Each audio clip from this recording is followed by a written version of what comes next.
ଆଉ ମାତ୍ର 7 ଦିନ ରହିଲା। 7 ଦିନ ଭିତରେ ଏହି ଫର୍ମ ଭରି ନିଅନ୍ତୁ, ଯାହାଫଳରେ ଆପଣଙ୍କର କୌଣସି କ୍ଷତିପୂରଣ ଆପଣ ଭରିପାଇ କରିପାରିବେ।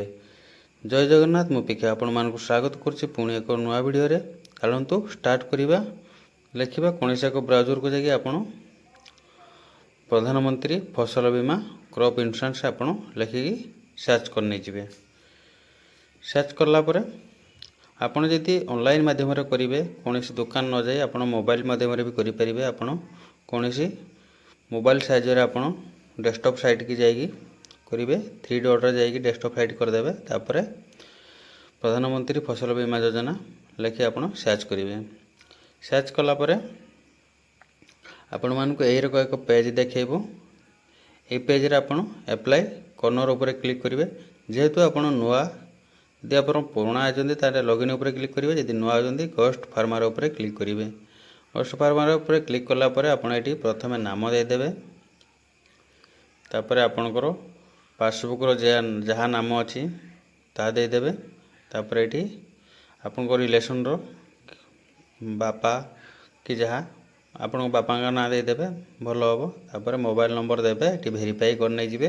ତାପରେ ଆପଣ ଏଜ୍ ପକାଇଦେବେ, ଆପଣଙ୍କର ଜାତି କ'ଣ ପକାଇଦେବେ, SC OBC ST, ତାପରେ ମେଲ୍ କି ଫିମେଲ୍, କିଏ ଇନ୍ସୁରାନ୍ସ କରୁଛନ୍ତି ସେହି ହିସାବରେ ଦେବେ। ତାପରେ ଆପଣ ବଡ଼ ଚାଷୀ କି କମ୍ ଚାଷୀ, ଟିକଟ କାହା ନାଁରେ ଅଛି, ଯଦି ଆପଣଙ୍କର ନିଜ ନାଁରେ ଅଛି ଟେନେଣ୍ଟ ଦେବେ, ଯଦି ବାପାଙ୍କ ନାଁରେ ଥିବେ ଅନର୍ ଦେବେ, ଯଦି ଆପଣ ଅଲଗା ଜମି ଚାଷ କରନ୍ତି ସେୟାର କପର ଦେଇକି ଆପଣ ଇଏ କରିବେ।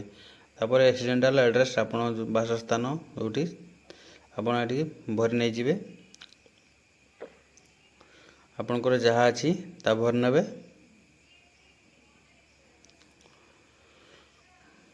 ସବ୍ ଡିଷ୍ଟ୍ରିକ୍ଟ ଭରୁଛି। ତାପରେ ମୁଁ ଏଇଟା ଆପଣଙ୍କୁ ଖାଲି ଏ ମାତ୍ରାରେ ଭରି ଦେଉଛି, ସେମିତି କିଛି ପରଫେକ୍ଟ ନୁହେଁ।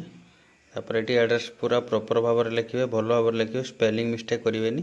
ତାପରେ ପିନ୍କୋଡ଼୍ ଦେଇଦେବେ। ଯଦି ଆପଣଙ୍କର ଫାର୍ମାର ଆଇଡ଼ି ଅଛି ଦେବେ, ଯଦି ନାହିଁ ତ ଆପଣ ଛାଡ଼ିଦେବେ। ତାପରେ ଏଠି ଆପଣ ଆକାଉଣ୍ଟ ଡିଟେଲ୍ସକୁ ପଳେଇ ଆସିବେ। ଆପଣଙ୍କର ଯଦି ଆଇଏଫ୍ଏସି କୋଡ଼୍ ଅଛି ଆଇଏଫ୍ଏସି କୋଡ଼୍ ଦେଇକି ଆପଣ ସର୍ଚ୍ଚ କରିଦେବେ, ଆପଣଙ୍କ ଡିଟେଲ୍ସ ପଳେଇ ଆସିବ, ବ୍ୟାଙ୍କ ସବୁ ପଳେଇ ଆସିବ। ତାପରେ ଆଇଏଫ୍ଏସି କୋଡ଼୍ ଲେଖିପାରିବେ ଆପଣ।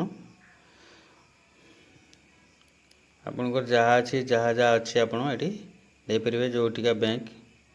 ତାପରେ ଆକାଉଣ୍ଟ ନମ୍ବର ଦେବେ ଏବଂ କନଫର୍ମ ଆକାଉଣ୍ଟ ନମ୍ବର ଉପରେ ଦେଇକି ଆପଣ ଏଠି କ୍ୟାପଚା କୋଡ଼୍ ଦେଇକି କ୍ରିଏଟ୍ ୟୁଜର୍ ଉପରେ ଆପଣ କ୍ଲିକ୍ କରିବେ। ଆପଣଙ୍କର ଗୋଟେ ଆଇଡ଼ି କ୍ରିଏଟ୍ ହେଇଯିବ। ତାପରେ ଆପଣ ଲଗ୍ଇନ୍ ଅପସନ୍କୁ ଯିବେ।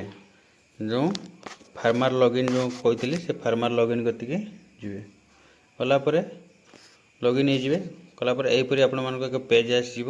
ତାପରେ ଆପଣ ଏଠି ଓଡ଼ିଶା ଚୁଜ୍ କରି ନେଇଯିବେ। ତାପରେ ଖରିଫ 2024 ଚୁଜ୍ କରି ନେଇଯିବେ। ତାପରେ ସବମିଟ୍ ଉପରେ କ୍ଲିକ୍ କରିବେ। କ୍ଲିକ୍ କଲା ପରେ ଆପଣ ଏଠି ଆପ୍ଲିକେସନ୍ ଉପରେ କ୍ଲିକ୍ କରି ନେଇଯିବେ। କ୍ଲିକ୍ କଲା ପରେ ଆପ୍ଲିକେସନ୍ ଫର୍ମ ଉପରେ କ୍ଲିକ୍ କରି ନେଇଯିବେ। ତାପରେ ଏଠି ଆପଣ ଆଇଏଫ୍ଏସି କୋଡ଼୍ ବା ଆକାଉଣ୍ଟ ନମ୍ବର ଦେଇକି ଆପଣ ଭେରିଫାଇ କରିକି ଛାଡ଼ିଦେବେ।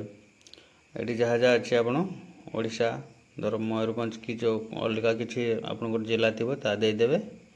ତାପରେ ବ୍ୟାଙ୍କ ନାମ ଦେବେ। ତାପରେ ସେଭିଂ କି ଆପଣଙ୍କ ଲୋନ୍ ଆକାଉଣ୍ଟ ଯାହା ଦେବେ, ଆକାଉଣ୍ଟ ନମ୍ବର ଦେବେ। ତାପରେ ପଳେଇବେ ଆପଣ ଯେଉଁଠି ଜମି ଅଛି ତାହା ଆପଣ ଡିଟେଲ୍ସ ଦେଇଦେବେ। ଦେଲା ପରେ ଆପଣ ସବମିଟ୍ କରି ନେଇଯିବେ। ତାପରେ ସୋଇଂ ସାର୍ଟିଫିକେଟ୍ ଗୋଟେ ଅଛି, ଆପଣଙ୍କର ଜମି ଟିକଟ ଗୁଡ଼ାକ ସବୁ PDF ବନେଇବାକୁ ପଡ଼ିବ। ତାକୁ ଦେଇକି ଅପଲୋଡ଼ କରି ନେଇଯିବେ। ଏହିପରି ଭାବରେ ଆପଣ ଇନ୍ସୁରାନ୍ସ କରି ନେଇଯିବେ, ନିଜେ କରିପାରିବେ।